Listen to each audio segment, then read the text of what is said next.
importante recordar que son intersticios. Hay intersticio de pared alveolar, intersticio periférico y el intersticio visceral. Este es el intersticio de la pared alveolar, este es el intersticio periférico y este es el intersticio. Todo eso se comunica. Cosa que si se rompe un alveolo a nivel del intersticio de la pared, fuera de la pared alveolar, a nivel del intersticio, imagínense una burbuja de aire, dos o tres van a venir hacia acá, porque se comunica con el intersticio periférico y con el intersticio axial. Entonces, si la fuga de aire sigue, sale del alveolo, sigue saliendo más, y de uno y dos, y de un montón de alveolos, y de este lado, y del otro, todo eso, y no se rompe la pleura, vas a tener fuga de aire, está fuera del cuerpo, y vas a tener diferentes manifestaciones clínicas de fuga de aire. ¿Sí? La primera, si no se ha roto la pleura visceral, la primera manifestación va a ser entonces la presencia de burbujas de aire en el cuerpo. Y eso te va a dar lo que se llama enfisema intersticial. Pero si sigue la fuga de aire, y aumenta el enfisema intersticial, va a coger el camino de los intersticios. No es vascular, ni endovascular, ni endobronquial, es intersticio. Y de enfisema intersticial va a quedar y se va a llegar hasta un neumomediastino. Y el aire que sale al mediastino va a subir y te puede quedar en el tejido celular subcutáneo entre los músculos y tener el enfisema. Y puede ser cervical, puede ser torácico, incluso puede ser abdominal. ¿Sí? Y puede llegar a la cavidad abdominal a través de los agujeros del diafragma. ¿Sí? Y entonces darte neumo y peritoneo. ¿Okay? Entonces, enfisema intersticial, neumomediastino, enfisema subcutáneo, neumoperitoneo, o se puede meter al pericardio. Neumopericardio son 5 tipos de fugas de aire en los cuales no hay ruptura de la pleura visceral. Y el otro grupo es aquí donde se rompe la pleura visceral y sale el aire y queda en el espacio pleural, el espacio entre la pleura visceral y la pleura parietal. Recuerden la pared del tórax, revestida por la pleura, luego viene la pared visceral del pulmón, está la pleura parietal. Entonces, si se rompe la pleura, el aire va a quedar en el espacio pleural, en el espacio entre la pleura visceral y la pleura parietal, y se va a ir acumulando en el espacio pleural. Entonces, el mecanismo fisiopatológico es distinto, ¿sí? Y el tratamiento es distinto. Hemos tenido pacientes donde tienen fugas de aire con enfisema subcutáneo, que entonces llegan cortados y con bisturí, ¿sí? Que es una salvajada. Eso significa que no vinieron a la clase del doctor Donato, ¿sí? No entendieron que puede tener enfisema subcutáneo, puede tener un neumomediastino, puede tener un neumopericardio, ¿sí? Y no es el tratamiento, que no se roto la pleura. ¿Estamos claros ahí? La próxima. Entonces, el acúmulo, colección de gas o aire en el espacio pleural, a veces, muchas veces, puede ser mezclado con pus, como nuestro paciente que les mencioné hace un momento.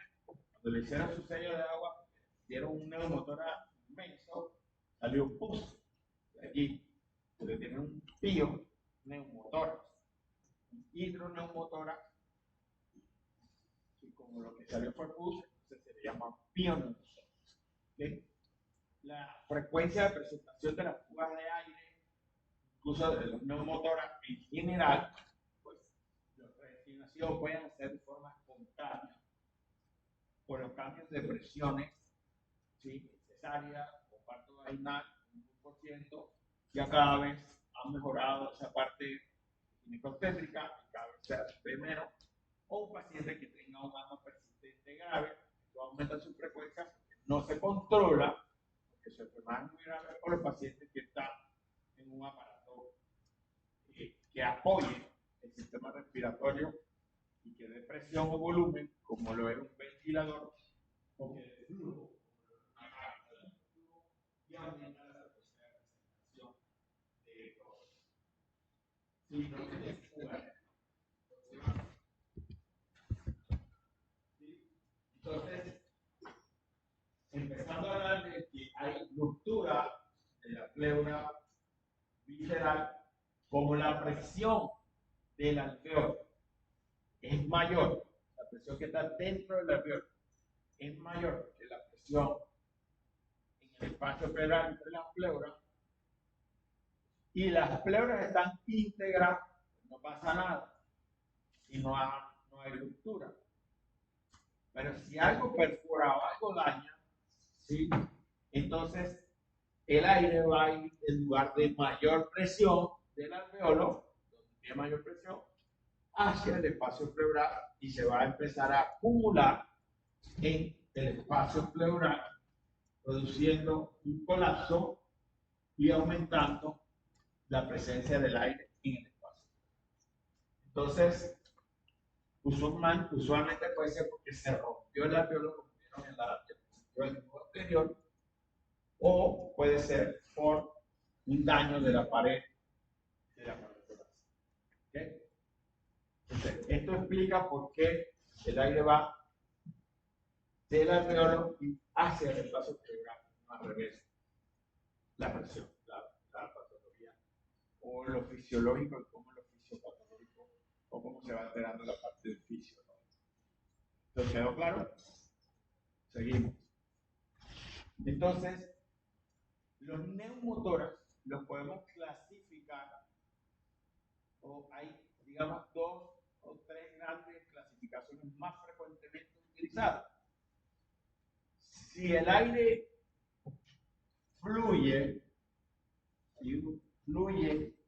libremente entre las pleuras, entre las membranas pleurales, entonces es un neumotórax libre, ¿sí? Pero si por ejemplo fuese el caso de mi paciente, de nuestro paciente Guerrero, donde había presencia de tejido fibrótico, tejido parenquimatoso, incluso puede haber áreas donde hay aire, hay un tejido fibroso, un cordón, acá abajo aire, en otras áreas aire y líquido o pus que te lo hacen locular, lo que se llama locular, no está fluyendo libremente.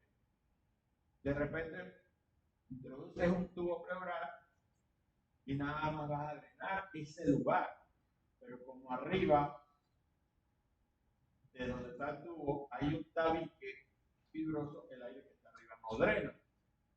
Y eso no sucede en los neumotórax que están libres, porque el aire va a drenar, porque no hay nada que haga compartimento. ¿Sí? Entonces esa es una forma de clasificar el neumotórax. Otra forma es por la cuantía o el volumen. Y aquí es importante que ustedes tengan en cuenta que se le llaman neumotórax, atención, aquella salida de aire y acúmulo en el espacio alveolar, una gran cantidad de aire que desplaza las estructuras medias químicas y te produce compromiso circulatorio.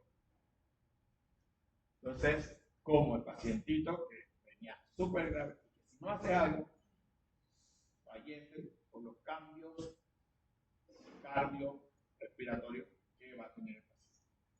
Entonces, de acuerdo al calibre, los lados, de acuerdo al volumen y la clasificación según el agente biológico, que es lo que vamos a ver ahora, la próxima. Entonces, Montoya, si hay un agente externo involucrado, hay un agente externo, así que no es espontáneo. Hay un agente externo, que ustedes en la motora no es espontáneo, porque hay un agente externo. Si no hay un agente externo, es una motora espontánea. ¿Y qué es un agente externo? Un agente que puede ser traumático, esta clase del presidente, también se lo cuidan ustedes. Sí, y llevo ya un par de años dándosela, porque me parece que es bueno para ustedes. O iatrogénico. Y el traumático puede ser un trauma abierto, ya sea por una herida por arma de fuego, por arma blanca, un empalamiento, un chup, lo que ustedes quieran. O cerrado, cuando, por ejemplo, un accidente automovilístico y el cambio de presiones, una contusión o trauma, aplastamiento, ¿sí? No hay comunicación con él, ¿sí? Y el iatrogénico puede ser, para nosotros importante, durante procedimientos pulmonares, somos los responsables nosotros de esto, pero nosotros no somos los responsables de esto. Por eso cuando nos llaman intensivo, que pusimos una línea central y venga a poner su tubo pleural, digo, no, eso es de ustedes, porque ellos están perfectamente capacitados para poner su tubo pleural. Eso no corresponde a una patología pulmonar ni un procedimiento que hizo nosotros. Lo que uno montara porque tuvo un trauma, un accidente, es cirugía. ¿Sí? Y ellos están perfectamente capacitados.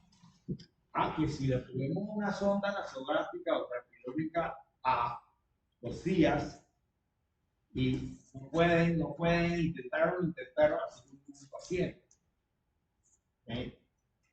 Dice, que se le enrollaba. Bueno, nosotros tuvimos un paciente así, que poniéndole una sonda nasogástrica. Ese fue medicina 4. Exacto. Y, era duro. Bueno, puede pasar, no es que estamos castigando a nadie, eso puede pasar. Pero decimos que no, eso no puede ser, eso es un problema pulmonar. No, está descrito. Por cambio de presiones o porque te fuiste por donde no tenías que irse y quién sabe qué esfuerzo hiciste, haces un neumotor. ¿Okay?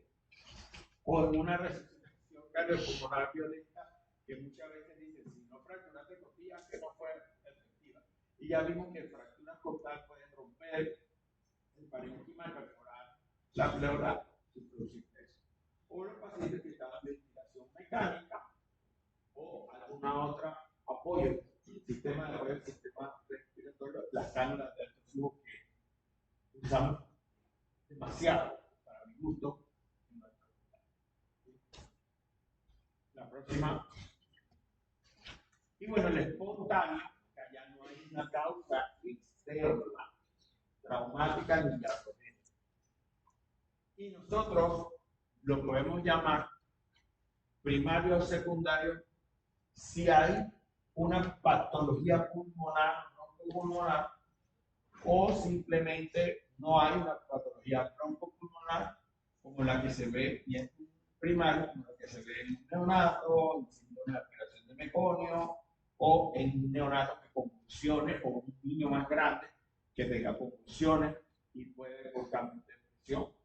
Ese sería un espontáneo, un agente externo agresivo, ¿sí? Y sería primario, porque no había una patología, no hay una patología dentro del pulmón.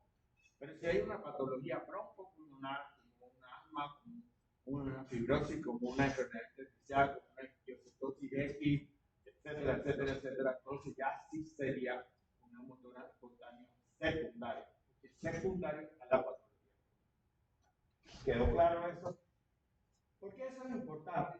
Eso es bien importante, muchachos. ¿Por qué?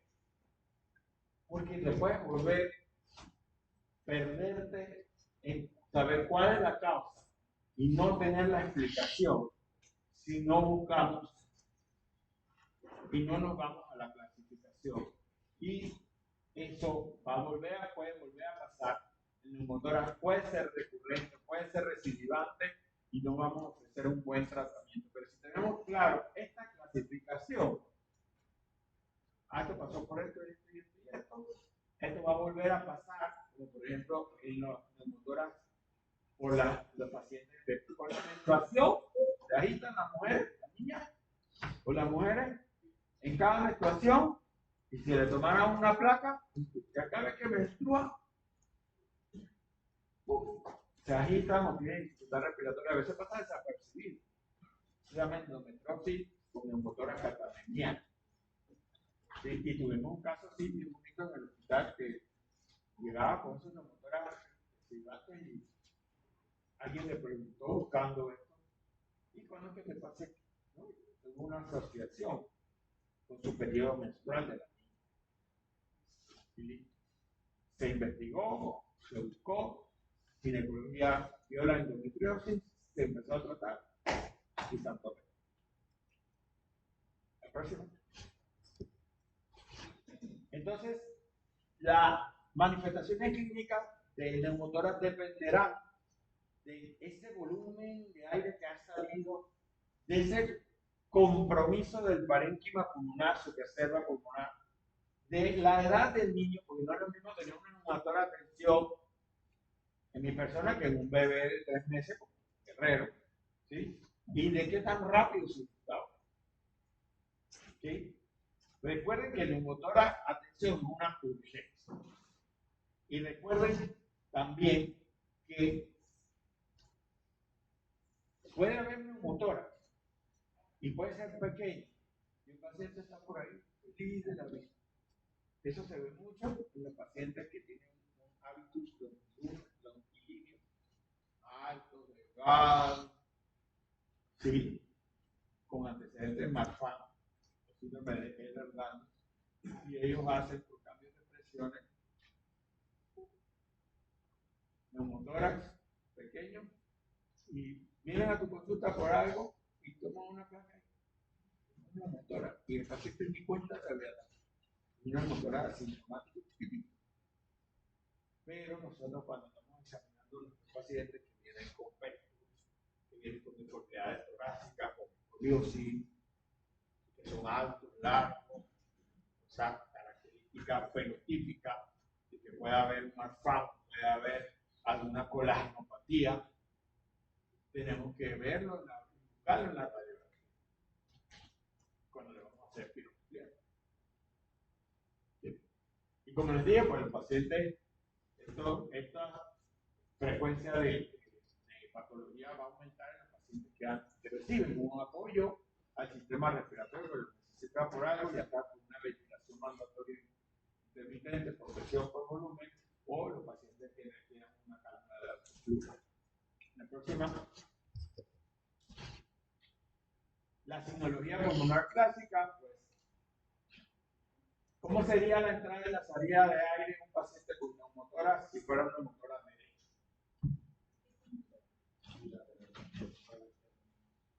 La entrada y salida de aire es la inspección.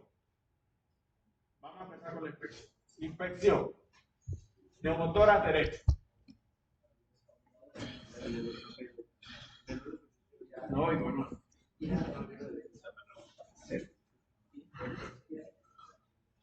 En el tórax.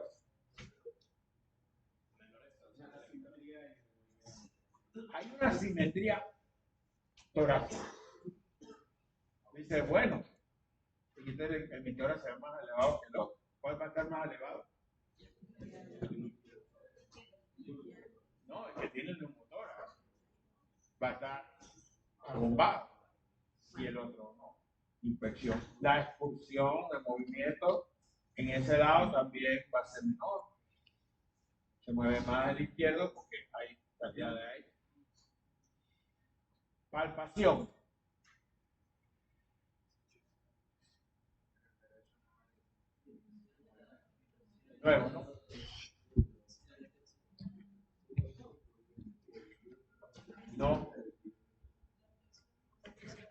que vamos, en la palpación nosotros lo que vamos a ver es lo mismo que vemos, pero ya palpando cómo está la amplianza y cómo está la amplianza. En la percusión, sonoridad. Timpanismo es abdominal. Muchas veces se equivocan y ponen, no, que está timpánico. No es timpánico, es abdominal. De rato que no les explicaba esas cosas, es sonoridad pulmonar. ¿Sí? Y en la ocultación, ¿qué tenemos que ver o tener en cuenta a la ocultación? Normalmente uno cuando oculta, ¿qué oculta? ¿O qué tenemos que tener presente en la ocultación? Uno, la entrada y la salida de aire. Bien, ¿cómo estaría la entrada y la salida de aire en ese paciente con neumotórax derecho? Después de entrada y salida de aire, ¿qué tenemos que ver? ¿Ah?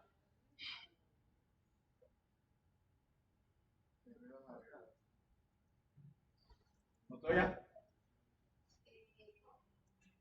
Ruidos agregados. ¿Te fijas si hay ruidos agregados? Bien. Entonces, probablemente no van a tener ruidos agregados porque va a haber la presencia del aire en el espacio pleural. ¿Sí? ¿Y cómo estará la transmisión del sonido?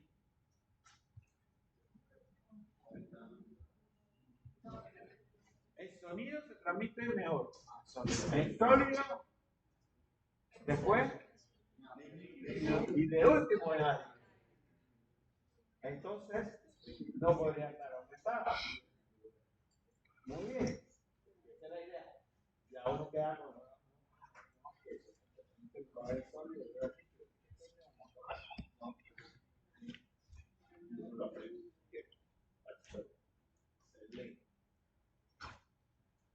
así va a ser. Pasamos a lo siguiente. Entonces, el diagnóstico es clínico y por examen físico. Lo que acabamos de ver son antecedentes y el examen físico que acabamos de ver y específicamente. Y lo podemos confirmar. ¿Sí? ¿Se acuerdan que yo les decía que ahora hay un quinto pilar? ¿Sí? Entonces, lo podemos confirmar incluso con ultrasonido, incluso primero que por radiografía. Porque de repente, ¿qué es lo que se está cocinando cada día más? El paciente está tan grave que no te da chance de que venga una radiografía, pero tú tienes el ultrasonido portátil ahí al lado de la cama del paciente. Y es lo que se le llama el protocolo Blue. Blue de azul, porque es bedside long, ¿sí? Al lado de la cama del paciente, exploración. Long ultrasonography exploration, bedside long ultrasonography, al lado del paciente. Y tú buscas. Y como es aire, el aire debe ir hacia dónde? Hacia arriba, ¿verdad? Si el paciente está acostado grave, hacia el exterior. ¿Sí? Está de pie, hacia acá. Entonces, el ultrasonido torácico, vayan metiéndole el ultrasonido torácico. Vayan metiéndole solo. Y definitivamente en una radiografía de tórax, que todavía nos sirve muchísimo, ¿sí? Nos ayuda a confirmar, así como el ultrasonido de tórax, o el ultrasonido pulmonar, porque hay una diferencia entre ultrasonido pulmonar y ultrasonido de tórax. Ustedes estamos acostumbrados a que el doctor siempre pone la misma charla, la misma, porque lo he visto que tienen una hasta grabación y bueno, esto válido, está bien, no pasa nada, no lo estudia. Pero él ya está dando conceptos nuevos y conceptos que les voy a preguntar. ¿Cuál es la diferencia entre un ultrasonido pulmonar y un ultrasonido torácico? Un ultrasonido pulmonar es aquel enfocado al pulmón. Es rápido, fácil de hacer. Cualquier estudiante de medicina lo puede hacer. Estudiante de medicina lo puede hacer. No necesita mucho ni tener grandes capacidades. Y un ultrasonido torácico es un ultrasonido más completo. El pulmonar responde preguntas vitales. ¿Sí o no? ¿Tiene neumotórax o no tiene neumotórax? ¿Tiene derrame o no tiene derrame? Vas a confirmarlo directamente. El torácico ya ve la piel, va a ver tejido celular secundario, va a ver plano muscular, va a ver la costilla, va a ver pulmón, pleura, va a ver diafragma, va a ver los vasos, va a ver corazón. Ya torácico, más, necesita mucho más entrenamiento. ¿Ok? Entonces, pero nos ayuda. Entonces, radiográficamente, ¿qué vamos a ver en la radiografía de tórax? ¿Sí? Ya lo sospechaste, ya lo diagnosticaste por clínica y examen físico. Lo vas a confirmar con una prueba de ultrasonografía o con una radiografía. Y vamos a ver lo que venimos haciendo más frecuentemente, la radiografía, y ahora pasamos a ver el ultrasonido un poquito. ¿Sí? ¿Qué vamos a ver? Bueno, si lo que pasó fue que se salió del aire y el pulmón se va achicando cada vez más, ¿cómo se ve el aire en la radiografía? Radioluz. Así que vas a ver una hiperlucencia, porque hay presencia de aire en ese espacio, en el lado derecho, porque el paciente está mostrando eso. Pero debe llevar un apellido, esa hiperlucencia. Y es que, pues ahí no hay trama, ahí no hay pulmón, no está colapsadito acá. Así que sin trama broncovascular, con ausencia de trama broncovascular. Es el apellido que debe. ¿Por qué? Porque hay otras enfermedades que vas a tener hiperlucencia, ¿sí? Como estas que están aquí, pregunta de exámenes, pero que sí tienen trama broncovascular. Y antes era muy frecuente.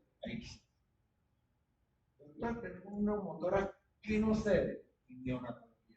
Tiene 2 semanas. Y cuando tenemos una neumotórax, un enfisema lobar congénito. Hay un fisematoso, una malformación congénita, enfisematosa, se le colocó el tubo. Cuando tú preguntas, o ves la nota de enfermería o ves la nota del residente, se le coloca el tubo pleural sangrado. Eso no debe pasar en una neumotórax. Pero acá sí, porque es el lóbulo que está sobreinflado, está metiendo el tubo pleural en el parénquima pulmonar que estaba vascularizado. El paciente se pone súper grave. Después lo estabilizan y queda 2 semanas, pero el neumotórax mejora. ¿Por qué no es la neumotórax? Ya casi no lo vemos ya, ¿verdad? Antes nos llamaban 2 o 3 veces. Hace muchos años, por esto, casi no nos llaman. Entonces, para eso es importante. ¿Por qué? Porque, muchachos, si le vamos a poner un tubo pleural, que es parte del tratamiento, un neumotórax de tensión, a un neumotórax, a cualquiera de estos, podemos matar al paciente. Simplemente viene una radiografía y decir, claro, si es verdad, se ve hiperluz, radioluz, pero hay trama, así que hay que dudar. Eso es. No tiene trama, mira que aquí se ve, vamos a buscar, mejor, espérate, vamos a hacer. ¿Ok? La próxima. Y esta es una clasificación de la graduación, sí, que lo podemos hacer con la radiografía. ¿Y qué hacemos? Bueno, lo vamos a armar en pulmonar en relación con el lirio. Imagínense la tráquea, los bronquios, un lado del otro. Aquí. No lo vamos a medir aquí, no, aquí en relación al lirio. Y medimos la distancia de este margen pulmonar, todo esto es aire, hasta la aparato torácica. Y si esa distancia de 2 centímetros corresponde a un gran neumotórax, pero a una neumotórax de tensión, ese paciente debería tener que pasar un estado general muy malo porque tiene un compromiso cardiovascular importante, ¿cierto? Entonces, pero lo puede tener solamente periférico, más o menos 15%, usted puede tener esa tablita, foto, 30% 30% ya nosotros lo hacemos. ¿Sí? La próxima. Esto es un neumotórax importante, simple, pero importante. Humo el aire, la pleura visceral, la parietal. Pero este es uno, atención, plaza, corazón, estructura vascular, vías aéreas, el paciente está sumamente grave. Y esto es una urgencia. Entonces, normalmente cuando nosotros respiramos, ¿el espacio pleural es real o es virtual? Virtual. ¿Ah? Virtual. ¿Quién dice distinto? ¿Quién dice? Yo creo que escuché virtual, ¿verdad? Todos dijeron virtual. ¿Alguien dice distinto? ¿Alguien dice otra cosa? ¿Alguien dice real? Claro. ¿Por qué es real para usted? Es un espacio donde hay líquido y depende mucho de la ley de Stark. Entonces, sí hay líquido, hay una relación entre las presiones hidrostáticas, las presiones osmóticas de una pleura con otro, incluso en ápice, incluso en medio, incluso en base, ¿sí? Con el conducto linfático que tiene una cantidad de líquido que se produce en el día, pero que es renovable o removible a través del conducto torácico, linfático, ¿sí? Pero es un espacio real. Entonces, tiene una pequeña cantidad de líquido. ¿Se acuerdan cuando hablábamos, cuando estudiaban de la ley de Stanley y decir, bueno, ¿cuándo es que se te acumula líquido en el intersticio? ¿Cuándo es?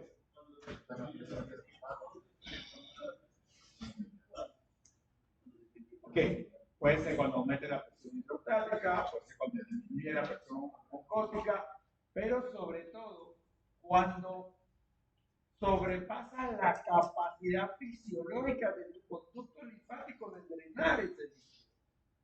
O sea que cuando está por arriba del 10% de esa capacidad, porque él va a estar drenando, pero si sobrepasa la cantidad de volumen de líquido, ya sea por hidrostática, aumentada, osmótica, disminuida, y sobrepasa su 10%, ahí vas a empezar a acumularse en el intersticio. Igual pasa acá.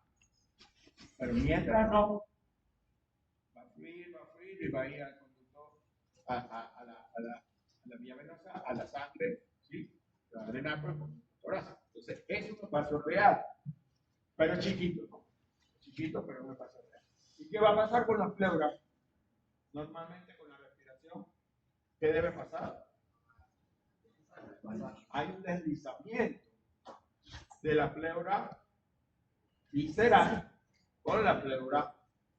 Ese deslizamiento se llama signo de deslizamiento en ultrasonido y se ve en el ultrasonido.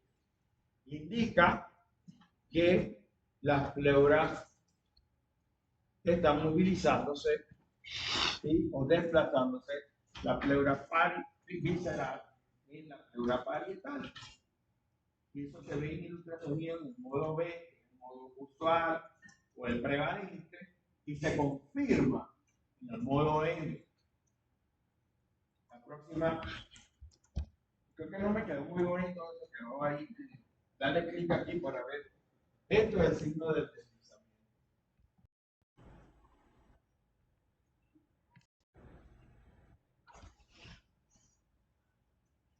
Un aspecto chispeante, un aspecto abrillantado de la línea pleural,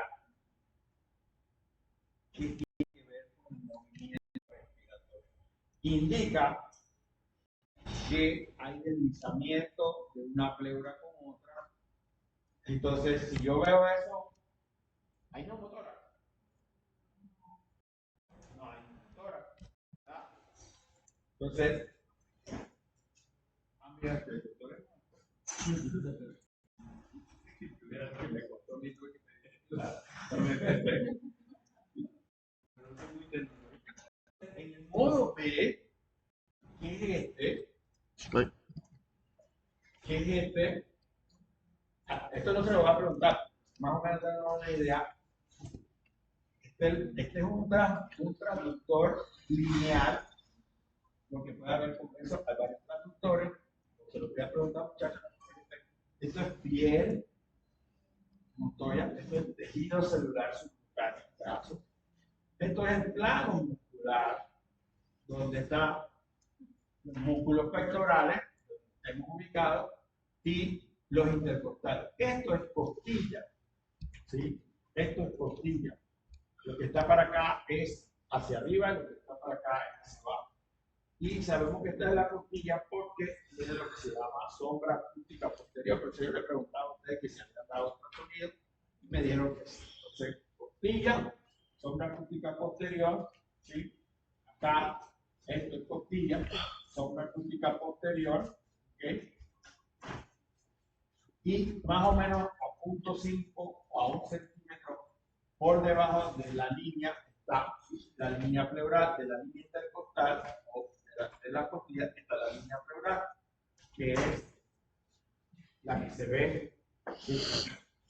Costilla, esto es costilla, esto es piel, esto es tejido celular subcutáneo, este es el plano muscular, que incluye la costilla hiperecogénica y la línea pleural hiperecogénica, ¿sí? Brillante, chispeante, indica que hay deslizamiento. En el modo B, ¿sí?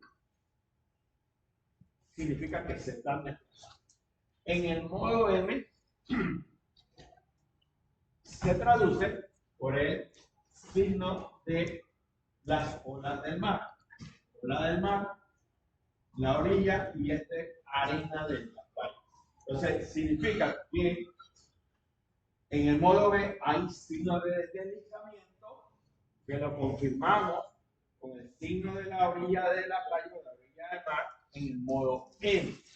Si hay desplazamiento. ¿Hay eso? Ese paciente no tiene desplazamiento.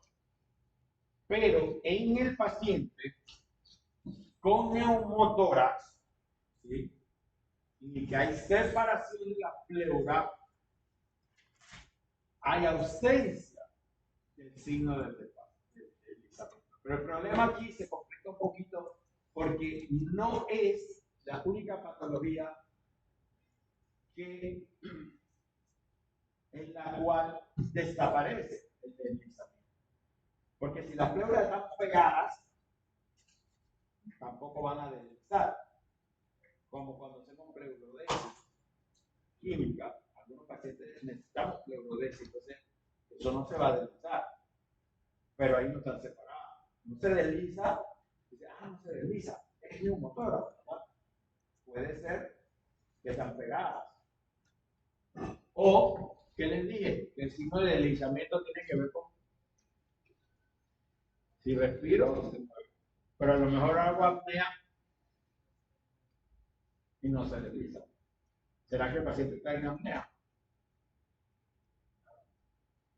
¿O será que le intubaste, pero estoy hablando de izquierdo, le intubaste del lado derecho? El del lado izquierdo no se mueve.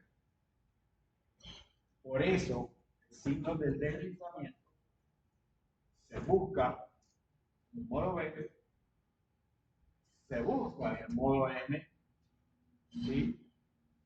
Para saber si el monocapa está pegada, está en apnea por situación selectiva, o a lo mejor tiene una hiperinsuflación, que como no se mueve bien en los ojos, no hay mucho movimiento, tampoco va a haber signo de desplazamiento, de deslizamiento, pero si hay dos pleuras, no es como en el neumotórax que hay una capa. ¿Sí? Entonces, en el modo B, ves el signo de la orilla del mar, que representa la piel, la pleura y la arena, ¿sí? Que es el espacio subpleural. Pulmón. ¿Ok? La próxima, pero si este signo se reemplaza no por la arena, ya no se ve rugoso, sino se ve como antes era el código de barra. El signo del código de barra o signo de la estratosfera es compatible con neumotor. ¿Ok? Bien. Ya no se le llama mucho así como signo de código de barra, porque ya usted sabe que ahora código de barra ya no es así, sí, que ahora exacto, que no lo quise poner aquí porque pero miren la diferencia. Entonces, acá hay otra cosa importante.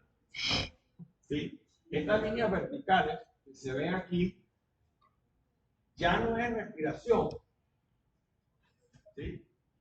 Sino es pulsación cardíaca que se transmite, ¿sí? Hacia las pleuras. Pero si tiene la pleura separada, tiene una neumotórax, no se va a transmitir la sensación. Pero si está en bicapa, pleurodesis, o como en hiperinsuflación, ahí sí se va a transmitir. Y eso se llama signo del pulso. Si tiene pulso pulmonar, la próxima, que se ven estas imágenes verticales, entonces pueden descartar, ¿sí?, la presencia. Listo.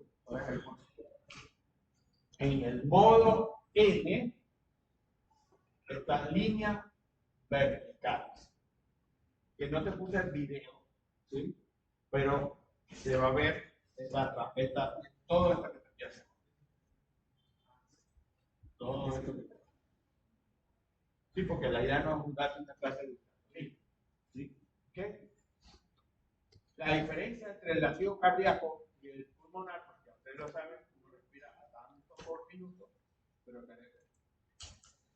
por eso es.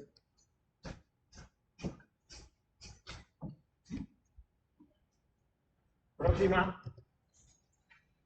Entonces, el tratamiento de neumotórax dependerá de la cantidad o cuantía o volumen de neumotórax, generalmente para los menores de 25%, que lo vimos en la radiografía, pues con manejo conservador, con oxígeno al 100% suficiente.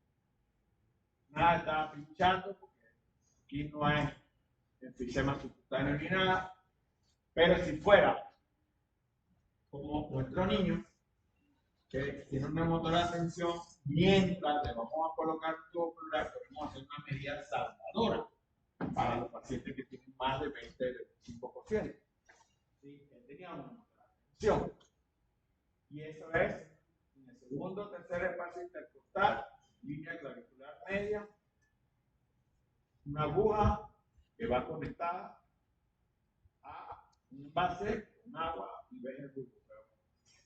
No es diagnóstico, es tratamiento. Porque tenemos la mala costumbre a veces de decir, creo que tiene neumotórax. Y le pinchan el pulmón y sale burbuja, obviamente a cualquiera que le pinche el pulmón va a salir burbuja. Sí, que tenía neumotórax. No, es que el sello de agua no es para eso. El sello de agua es tratamiento, no es para diagnóstico. El diagnóstico lo tenía que hacer. Tenía que examen físico y confirmarlo con el insulina y la regla. ¿Ok? Y mientras vas preparando tú para colocar el tubo pleural, que ya el tubo pleural es en el espacio intercostal, ¿sí? Y si es ágil, pues el paciente está acostado hacia arriba, la línea axilar, media hacia arriba. La próxima, ahí está. Este es el sello de agua, se prepara el sello de agua, invita, a ver 3 vías, para dentro del agua, segundo, tercer espacio, línea clavicular medio, y le salva la vida al paciente guerrero y vino y le pudimos poner su tubo pleural, tomando en cuenta las líneas axilares, anterior, media y posterior, como es aire, hacia arriba, está acostado. La próxima. Y ya, el otro de fugas de aire, que es más fácil, porque no hay que hacer muchas cosas, nada más que ponerle 100% de oxígeno al paciente y ya se lo olvida al principio. ¿Qué es un enfisema intersticial? ¿Qué es un neumonía? mediastino, cómo se produce, neumopericardio, enfisema subcutáneo, siempre que ustedes vean un paciente con un enfisema subcutáneo, repitan, busquen si hay neumomediastino, busquen. Porque para que haya llegado ahí, tiene que haber pasado por la próxima, vamos a ver, creo que unas radiografías. La próxima, eso ya lo vimos. Esto ya lo vimos. No hay ruptura de la pleura, hay ruptura alveolar, pero no de la pleura. Eso ya lo vimos. Ya vieron cómo pasa hacia abajo, a través de los agujeros. Estas son las imágenes radiográficas de un enfisema intersticial. Ya poco lo vemos, antes lo veíamos mucho en las enfermedades membrana hialina, que no se le había puesto el factor. La próxima, y ahí empezamos a ver algunas imágenes radiográficas de fugas de aire, específicamente en neumotórax. Aire, imagen radiolúcida, a través de la cual no hay drama, ese es el apellido. Tenemos la línea pleural, pleura visceral, acá debe estar la pleura abierta, no le hicieron nada. Eso siguió evolucionando, se acumuló más aire, se va comprimiendo más el parénquima pulmonar, sigue evolucionando. La próxima, aumenta más el aire, se va colapsando más el pulmón, se está haciendo ya tensión, ¿okay? Entonces se coloca un tubo pleural en el espacio y ve que tenía un infiltrado pulmonar, se la conducción de un paciente con una neumonía, con un neumonía. La próxima. Esto es enfisema subcutáneo. Si fuera la anterior, normalmente el tejido celular subcutáneo debe ser opaco, en cuello y en tórax. La siguiente, ¿ve? Y veo ahí músculo. ¿Sí? Esto es un neumomediastino. Siempre que haya enfisema subcutáneo, busque el neumomediastino, pericardio, aire, neumomediastino. La siguiente, enfisema subcutáneo, frontal, lateral. Esto debe verse normalmente opaco, tejido muscular. Y la siguiente, este tuvo de todo. Este paciente falleció. Una aspiración de cuerpo extraño hace muchos años, ¿sí? Con una semilla de café. Llegó tarde. Ahí se había dado cuenta. Y este es neumopericardio distinto del neumomediastino, porque aquí tenemos la hoja pericárdica, radio opaco, el aire que para un paciente que le hicieron una pericardiotomía, no pericardiotomía, ¿sí? Quedó aire dentro entre el pericardio y el miocardio, y así se ve un neumonía. Y esto es distinto, este aire libre subdiafragmático, que es distinto a el neumoperitoneo, porque esto significa ruptura de víscera hueca. La próxima, una paciente que tuvo un trauma, se montó en el arco de fútbol, se cayó el arco de fútbol, ella cae encima, del lado, ¿sí? Toda la tráquea, pedazo lateral de la tráquea, hasta el pulmón se fue. Era un hueco. Entonces, nosotros participamos en la endoscopía, ¿sí? Después se sacó el pulmón, lo que quedaba, no había cómo hacer eso. Se le puso parche cardio en el lado lateral de la tráquea que no funcionó. Entramos como, yo creo que como 7 veces a las operaciones, así queda el aire neumopericardio. Esa niña después de 7 meses de lucharse, hubo que conseguirle con una neumonía, no quedaba con un izquierdo, conseguir una tanda fuera hasta el lado que le quedaba, pero eso produjo una ruptura y en un cuadro infeccioso llegó a morir al hospital, sangrado así. Islaud, pero una niña con muchas ganas de vivir, y vivió, y bueno, para algo quedó como 7 meses, una foto en la consulta externa conmigo ahí, del hospital de próxima. Y bueno, estos son los sistemas de drenaje de aire o de líquido, cómo han evolucionado. Ya no usamos nada de esto, ahora usamos esto, gracias a Dios. Son sistemas electrónicos que nos dan información visual, numérica y gráfica. Incluso hay Medela Plus, porque tienes para medir líquido y aire a la vez. La próxima. Listo. ¿Un descansito o seguimos?